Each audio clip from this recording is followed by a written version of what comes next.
All right, so the issue with this machine is that the spacebar and the keys do not engage the carriage. And this machine is absolutely filthy. The golden rule of typewriters is usually that you do not make any adjustments to a machine prior to cleaning it thoroughly.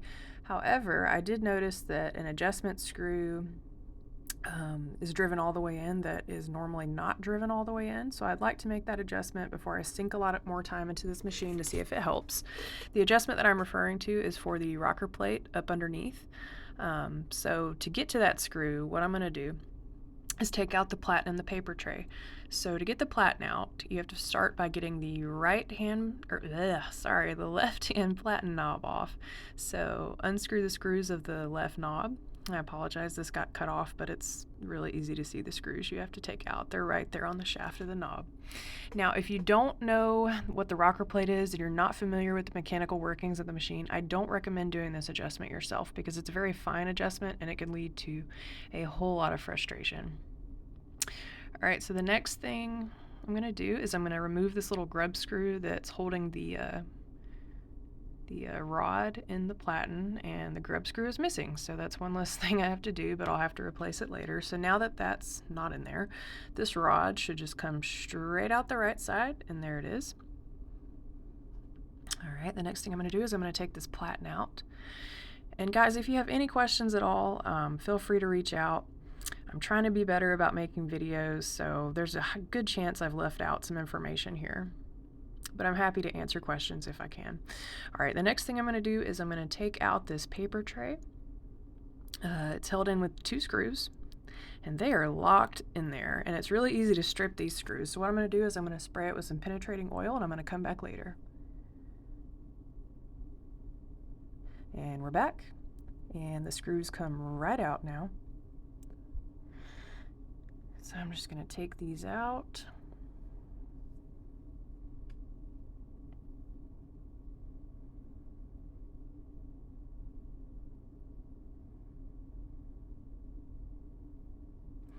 Put the screws in my handy dandy magnetic holder there.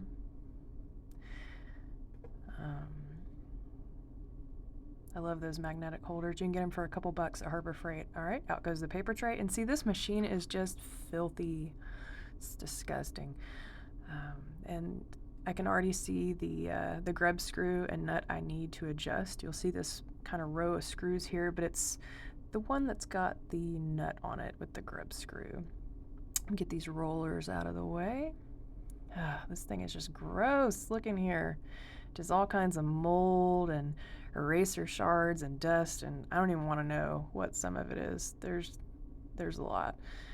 All right, so I'm going to hit this little grub screw and nut with some more penetrating oil. And I'm going to come back and use this 5.5 nut driver to get it out. These are kind of hard to grip to break the nut, so a lot of times I like to use my mini locking pliers, grip my nut driver, give it a good twist, and that's usually good enough to get it loose.